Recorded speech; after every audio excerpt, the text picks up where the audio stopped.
বিএনপিকে আমরা বলতে চাই, জনগণের অভিপ্রায়ের বাইরে যাওয়ার চেষ্টা করবেন না, পরিণতি ভালো হবে না।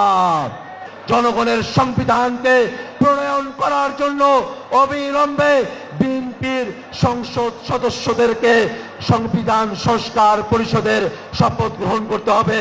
24-এর অভ্যুত্থান সংগঠিত হয়েছে, নির্বাহী আদেশে কোটার সুরাহাকে যখন কোর্টে নিয়ে আসা হলো, পলিটিক্যাল কোশ্চেনকে যখন কোর্টে নিয়ে আসা হলো, তারই ফলশ্রুতিতে বাংলাদেশে 24-এর অভ্যুত্থান সংগঠিত হয়েছিল।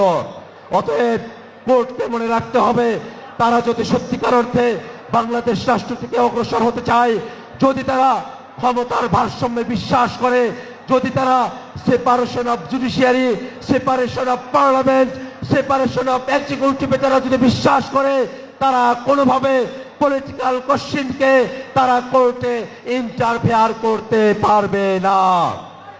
আমরা জাতীয় নাগরিক পার্টি এবং বাংলাদেশের জনগণের পক্ষ থেকে বাংলাদেশের বিচারালয় এবং বাংলাদেশে যারা ক্ষমতায় আছেন বিএনপিকে আমরা বলতে চাই, জনগণের অভিপ্রায়ের বাইরে যাওয়ার চেষ্টা করবেন না, পরিণতি ভালো হবে না।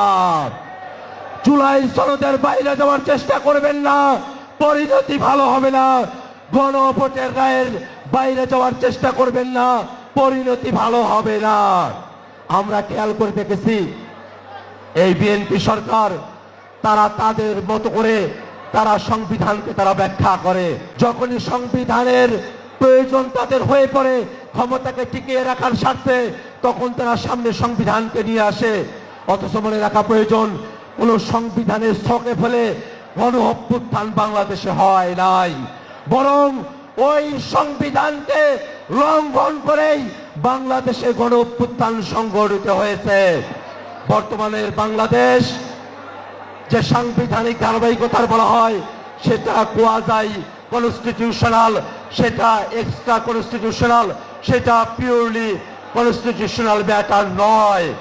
অতএব পিওরলি কনস্টিটিউশনাল দৃষ্টিভঙ্গি দিয়ে, সাংবিধানিক দৃষ্টিভঙ্গি দিয়ে, পুরোপুরি সাংবিধানিক দৃষ্টিভঙ্গি দিয়ে বাংলাদেশের জুলাই অভ্যুত্থান পরবর্তী রাষ্ট্র ব্যবস্থাকে ব্যাখ্যা করা সম্ভব নয়।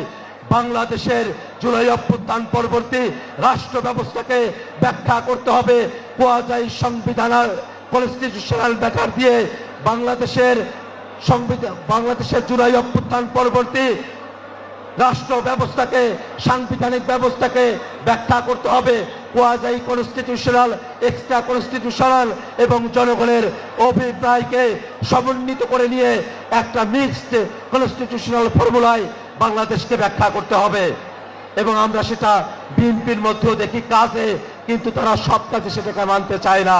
আমরা দেখেছি বাংলাদেশের প্রধানমন্ত্রী সংবিধানে উল্লেখিত শেখ মুজিবুর রহমানের ছবিকে সরিয়ে দিয়ে তিনি তার প্রেস ব্রিফিং, জাতির উদ্দেশ্যে ভাষণ তিনি দিয়েছেন।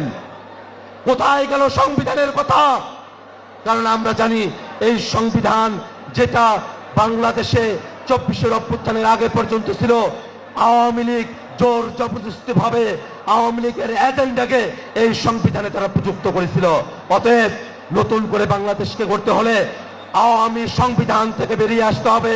জনগণের সংবিধানকে প্রণয়ন করার জন্য অবিলম্বে বিএনপির সংসদ সদস্যদেরকে সংবিধান সংস্কার পরিষদের শপথ গ্রহণ করতে হবে।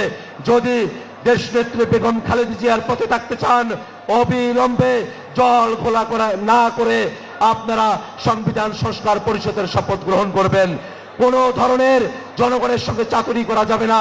জনগণকে সাথে নিয়ে, বাংলাদেশের মানুষকে সাথে নিয়ে জাতীয় নাগরিক পার্টি এনসিপি সংসদে এবং সংসদের বাইরে বাংলাদেশের সংস্কারকে, নতুন বন্দোবস্তকে বাস্তবায়ন করার জন্য কাজ করে যাবে।